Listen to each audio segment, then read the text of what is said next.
Deux personnes peuvent-ils marcher ensemble s'ils ne s'accordent à l'avance?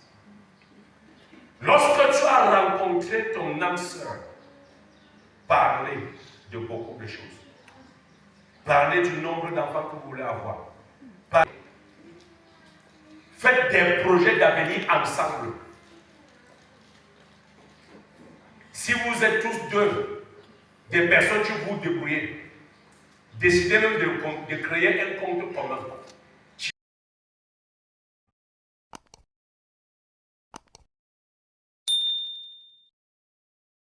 L'autre cherche, l'autre cherche. Mais faites l'effort de mettre dedans avec égalité. Parce que là, ça va rendre le divorce plus difficile. Et ça va rendre l'infidélité plus difficile. C'est-à-dire, le premier à être infidèle et à vouloir le divorce doit tout perdre. Et s'il y a déjà 100 millions là-dedans, l'autre gagne. Ce n'est pas bien comme ça. Expérimentez des choses comme ça. Vous connaissez le problème qu'il y a avec l'économie. Le problème de l'économie, c'est que tu gardes 100 francs et tu as toujours sur ça. Considère que c'est un argent que tu as jeté. Considère que tu as aidé quelqu'un avec. Considère. Apprends à avoir la maîtrise de soi. Veille sur ton sang, que ton sang ne soit plus chaud. Il y a les consommateurs d'alcool qui boivent 10 000 chaque jour. Au lieu, donc, vous mettez là, chaque fin du mois, 15 000. Regardez ce que ça fait en un an. Regardez ce que ça fera en 50 ans. Et si, en 50 ans, vous vous regardez l'un l'autre et que vous vous aimez vraiment, pendant que vous célébrez vos palmes d'or, vous achetez un terrain comme ça, vous mettez au nom des enfants. Ce n'est pas un bonheur. Deux hommes marchent-ils ensemble sans s'être accordés? Accordez-vous dans votre... Asseyez-vous, parlez. Et quand c'est dans les conditions là, que la femme ne disait pas que tu sais que l'argent de la femme est petit, tu t'as dit que c'est petit. À partir du moment où tu as dit de sortir et chercher, accepte que tu vas rentrer avec quelque chose. Dans le cas contraire, assieds-toi à la maison et content de toi du coup tu arrives. Parce que si tu sors, tu dois ramener une plus-value dans la maison. Ce n'est pas le but de sortir. Alléluia. Si tu sors, tu dois amener une plus-value à la maison. Ne sors pas pour aller te balader. Parce que si l'homme aussi décide de sortir pour aller se balader, la maison devient le lieu de repos. L'hôtel où vous partez faire vos choses et vous rentrez dormir. Le lendemain, allez. Papa, vous êtes tous partis.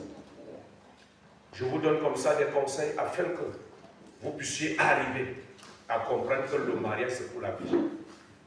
1. Ne point se séparer à cause de l'infidélité. 2. Faire confiance à son mari ou à sa femme en toutes circonstances. La confiance n'exclut pas la méfiance, vous allez me le dire. Mais Dieu voudrait que nous donnions confiance en tout ça. Il y a une femme dans la Bible qui a suivi son mari en route la nuit. Vous savez ce qui lui est arrivé? Et après, c'est comme si le sommeil l'a encore emporté. Et au moins, elle se sent. Elle dit qu'elle arrive devant la porte, elle ouvre la porte, elle ne le voit pas. C'est écrit dans Cantique des Cantiques. Et elle dit qu'elle a pris la résolution d'aller un peu en route là. Elle arrive en route, elle ne le voit pas. Elle dit que peut-être il a toqué, peut-être qu'il est venu à Balevin. Hein. Elle prend la route, elle arrive à Balevin. Comme il y a toujours les gardiens qui gardent les maisons des sociétés. Les gars disent que, mamie, tu fais quoi? Et vous n'avez pas vu mon mari passer comme ça? Non, non, non, ça va. Il est là derrière. On arrive derrière, on te traite. Fais ça, Yanga. On te donne le traitement. C'est ce que tu cherches.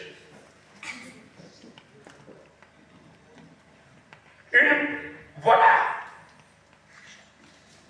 C'est la Sulamite, tu l'as dit. Elle cherchait qui? Son mari. Son bien-aimé là s'appelait qui? Salomon.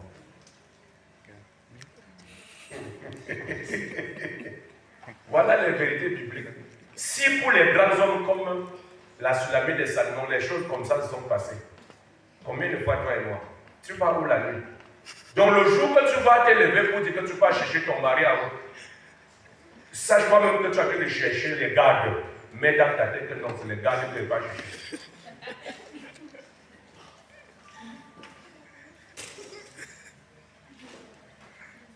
Mets ça dans ta tête. Parce que tu aimerais qu'on dise que non, c'est arrivé par hasard. Aujourd'hui, on dit qu'on a kidnappé ici, on a kidnappé là-bas. Regardez les réseaux sociaux avec la jeune fille de 20 ans là qu'on a kidnappée et tuée. D'autres disent qu'elle était mariée, d'autres disent qu'elle était fiancée. Donc chacun dit sa part. On a kidnappé.